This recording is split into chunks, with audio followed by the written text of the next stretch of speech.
Aquarius, ito ng inyong message today. Sa mga Aquarius, ito inyong mensahe today, guys. At malit ang upload is mahina lang ang wifi. Okay, ngayon ay August 4, 2025. Para to sa inyo, Aquarius. Tingnan natin ang tatlong mahalagang message po yung ngayong August 4, 2025 sa mga Aquarius or air sign. Okay. Mahalagang message for Aquarius sa dapat ninyong malaman today. Thank you, Spirit. Okay, Aquarius. Andito ang clear the air. Okay, Aquarius. Clear the air. Ibig sabihin, distant. Magdistansya ka sa mga taong magbabadya sa'yo o parang inaakala mo na magdudulot ng trouble or ng magbibigay ng problema sa'yo. So, clear the air. Ibig sabihin, lumayo ka sa kanila. O huwag ka munang makisali. Okay, Aquarius? Hayaan mo sila kung may nagkakagulo, may mga humihingi sa'yo ng magpapakampi. Huwag mo silang pansinin. Distant thunder. At kahit naman sino sa literal na mga kulog o kidlat, kapag naririnig nyo to is kayo ay magtatago or matatakot. Okay. So, distant thunder. Ito ay matinding trouble pag ito ay inyong sumali kayo dito o nakisimpatsya kayo sa mga sangkot dito. Okay? Malaking gulo ito. Okay, Aquarius. Message sa'yo ngayong August 4, 2025. At nandito ang Ace of Wands. Mga bagong pagkakaabalahan din is magbabadya sa'yo. Mga bagong mga hobbies mo. Something na mga magugustuhan mong gawin na may kinalaman sa'yong passion. Okay. Mukhang dapat kang mag-try sumali sa mga sports or mag-try ka sa may kinalaman sa paggalaw. Okay. Tingnan natin. Ang unang message sa inyo is traveling lightly. Simplify your life, Aquarius. Ibig sabihin nito is maging simple lang araw-araw sa iyong mga routine, sa iyong mga ginagawa is traveling lightly. I-enjoy ang inyong ginagawa everyday. Nandito ang Knight of Swords, sapagkat kayo ay mabilis magpasya, mabilis magdesisyon, mabilis magsalita. At agad-agad, pag sinabing punta ka dito, gawin natin to, pag desisyon na natin to, agad-agad kang, sige, tayo na, or kaya ay agad-agad na gusto mo nang subukan. Kumbaga may plano pa lang, gusto mo na agad puntahan, gusto mo na agad itry nang wala kang clear na communication sa iba o sa mga involved dito sa iyong gagawin. Okay, so traveling lightly, simplihan mo lang at huwag kang magmadali. Mahalagang message po iyo. At isang pang message po iyo, unknown territory is here, you are exactly where you need to be. Kumbaga, isa sa mga araw na to, baka ikaw ay may pupuntahan o mayroon kang gustong itry na puntahan na lugar, is alam mong yun na ang gusto mong place. Alam mong yun ang gusto mong puntahan o itry man lang doon pumunta. Alam mo na yun ang gusto mo sa buhay. Okay, Aquarius. At, yeah, the Lovers. Papunta ito sa iyong maaaring hindi mo pa alam ang lugar na yun o hindi ka doon pamilyar o baguhan ka pa lang sa magiging lugar na yun, is doon mo makikilala ang magpapasaya sa puso mo na person. Okay? Or ang ilan sa inyo ay kilala na ang person na to at karelasyon nyo na ngayon at maaaring doon kayo titira ng person na to sa hindi ka familiar na place. Maaaring ito ay mayroong pabago-bagong klima. Okay? Ibig sabihin, hindi lang siya summer, may winter din. Something na may 4 seasons, 2 seasons, mga ganon. Okay? At doon ang happiness mo, doon yung taong mahal mo. Kaya lang, maaaring baguhan ka doon o magiging baguhan ka doon. Okay? So, andito ang discovering truth. Okay. Katulad ng distant thunder, clear the air, ang ilan sa inyo dito, Aquarius, ay si-separate sa mga taong sa akala mo ay hindi mga toxic, kumbaga ay mga hindi nababagi sa iyong mundo. Yung mga taong hindi nagsasabi ng totoo. Yung mga tao na walang ibang pananaw sa buhay kundi yung parang ibaba ang ibang tao, Iba ang kanilang pananaw. Kumbaga, ikaw ay gusto mo lagi ay yung sa katotohanan, gusto mo lagi ay yung nasa mabuti kang part o side, but ang mga tao na to ay lihis.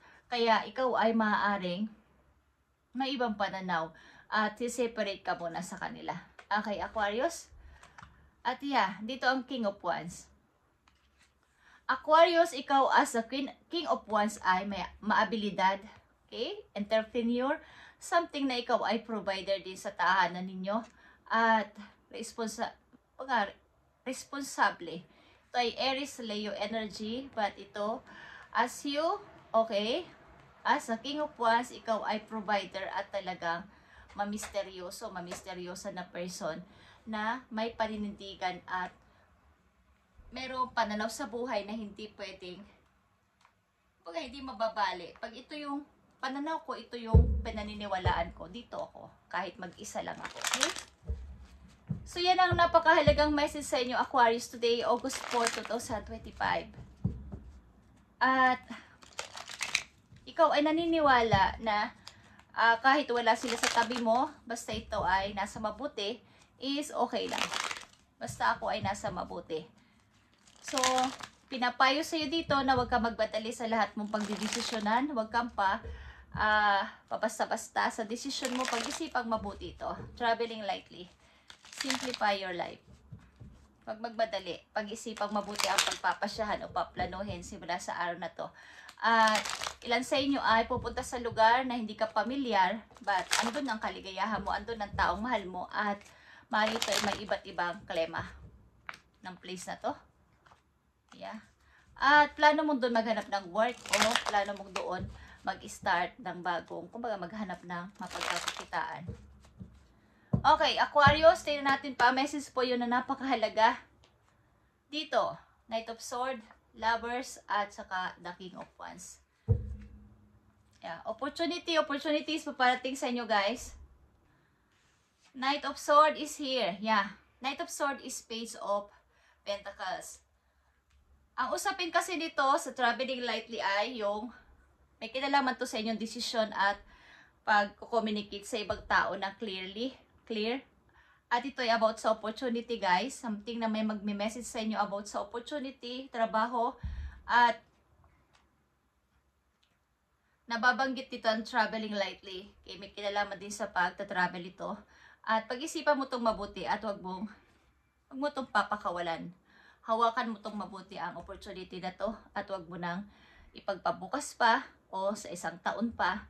Ito ay iyong pag-isipang mabuti at tanggapin. Okay? The Lovers is here.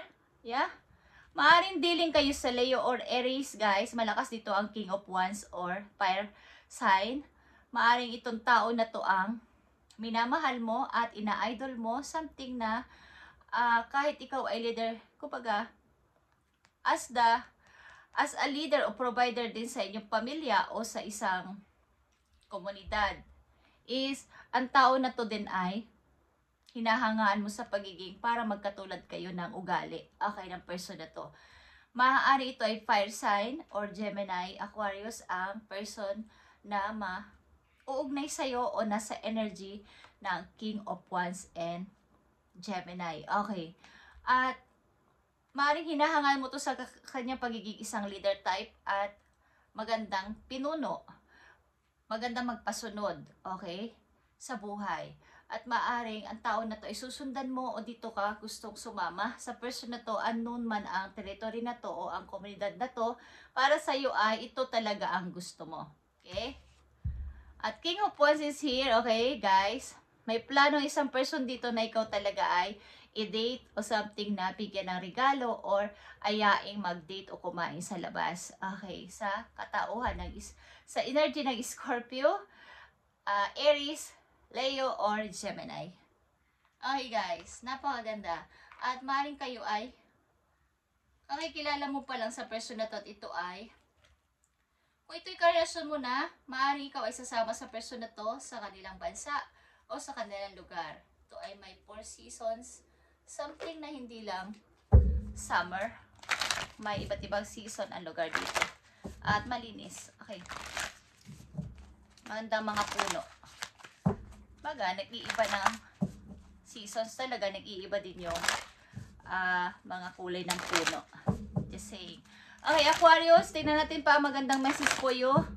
Napakaganda ng mga paparting sa'yo at maaring dapat kang dumistansya muna sa mga taong maghahatid sa'yo ng problema, out trouble, at i-clear mo ang air. Ibig sabihin, clear the air is yung linisin mo ang mga paligid mo. Tanggalin mo na mga toxic na tao sa buhay mo at mga magbibigay sa'yo ng problema sapagkat patungo ka sa pag-angat. Okay? Maniniwala ka sa iyong pananaw sa buhay at prinsipyo at you stand in the light of truth. Okay, Aquarius. Tingnan pa natin ang message po yun na mahalaga. August 4, 2025. Mahalagang message for Aquarius. Maaaring kayo din ay mag-i-start o gusto nyo ang pag-golf. Okay, o may mag-aaya sa inyo mag-golf. Know your worth.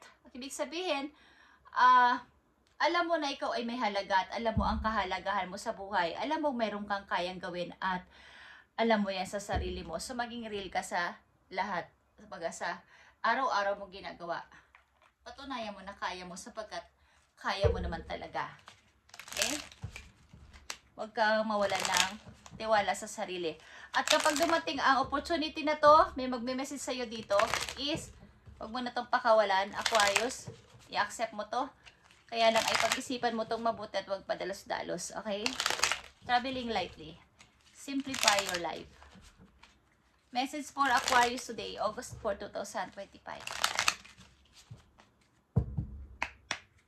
Thank you, Spirit. Nandito ang dragon, guys. At ito ay passion. Katulad ng una ko sinabi, may mga pagkakaabalahan kayo sa mga darating na araw about sa inyong passion. The dragon is a reminder of your strong will and fiery personality. Aquarius, it is also a symbol of passion and fire. You are being asked to practice self-control and be cautious so that your passions does not lead you into trouble. Okay, at maging mahaba sana ang inyong pasensya sa lahat ng bagay o sa lahat ng tao na mai-involve sa buhay nyo na magbibigay sa inyo talaga ng trouble. At ang mas maganda dito sa una ko pa sinabi ay umiwas kayo sa trouble. At sa mga tao magbibigay sa inyo ng problema, sa alam ninyo na mga tao magbibigay sa inyo ng problema, iwasan nyo na. Distant thunder. Okay? At pinapaalala sa inyo dito na practice self-control para hindi ka mapunta sa o ba mapasali sa trouble na to. At ang napakahalaga pa, umiwas ka talaga sa kanila. Dumistansya para hindi ka nila maisali o maisangkot dito. Okay? At malakas dito ang fire sign na maaaring madidiling sa inyo o dealing na sa inyo ang mga fire sign. Aries, Leo is malakas dito, Scorpio and Gemini. Okay, Capricorn is here din. Thank you, Aquarius, at ito ang inyong reading today, August 4, 2025. At i-update na dito sa susunod pang araw para sa inyo, guys. At kung medyo maliit ang upload nito is dahil mahina ang wifi natin, guys. Dahil bakasyon ang mga sa lugar ko is bakasyon ang mga estudyante. Maraming holiday this month. So maraming gumagamit ng wifi. Okay, at ang aking lugar din ay pinapalibutan ako ng mga bundok. So may mga pagkakataon na ganito. Thank you, guys, at ito ay August 4 reading para sa inyo. Thank you and God bless, Aquarius.